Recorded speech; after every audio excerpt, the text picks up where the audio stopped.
minn vittma ta' stupru għal mara b'saħħitha u ta' ispirazzjoni li rebħet il-ġlieda kontra r-riperkussjonijiet li ħalla fuqha l-imrar tal-ħajja. B'entużjażmu lejn il-ġejjieni tinsab għaddejja bl-aħħar tħejjiet biex tiftaħ kafetterija li għandha sservi ta' spazju miftuħ u sikur għal nies bi problemi ta' saħħa mentali. Din hija l-istorja ta' Ileana Brown, mara b'dixxendenza Maltija ta' 27 sena li ilha tgħix f'pajjiżna għal dawn l-aħħar 10 xhur. F'intervista ma' One News marret lura l-meta kellha 13-il sena, meta ġiet stuprata mill-maħbub li kellha. I froze and I felt like I couldn't speak, I couldn't physically move, I couldn't fight back. My body just froze. And that's something that was horrible because inside I was screaming, but outside I couldn't physically move. Ir-reperkussjonijiet kienu kbar. Bidmuħ fajnejha qalet li ma baqgħetx tafda u bdiet tħoss li għandha xi ħaġa inqas minn ħaddieħor.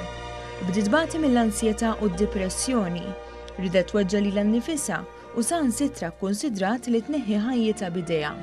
I got to the point where even though it was years ago, I'd still get triggers, get nightmares, get flashbacks of what happened. And it could be someone, it could be a song, it could be someone touching me, it could be someone brushing past my neck, it could be someone holding my wrist, anything.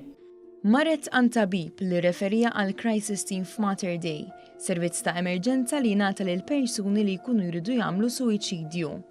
Tawa mediċina biex tikkalma u trilassa għal attakki ta' paniku u ansjetà li kienet ikollha.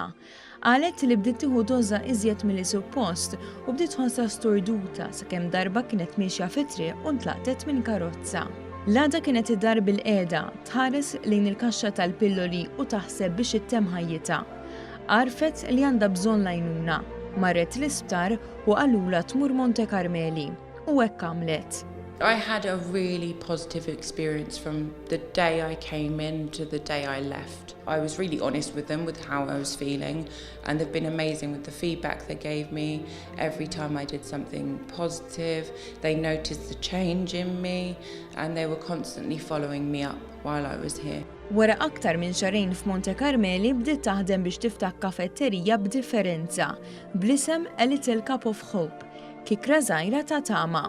Il-Fondazzjoni Richmond bdiet ħareġ lil dawk li se jkunu impjegati fil-kafetterija biex ilkoll jingħataw taħriġ tal-ewwel għajnuna għal każijiet ta' saħħa mentali. It's really important that other people don't go through what I've been through. I mean, I have suppressed everything that has happened to me.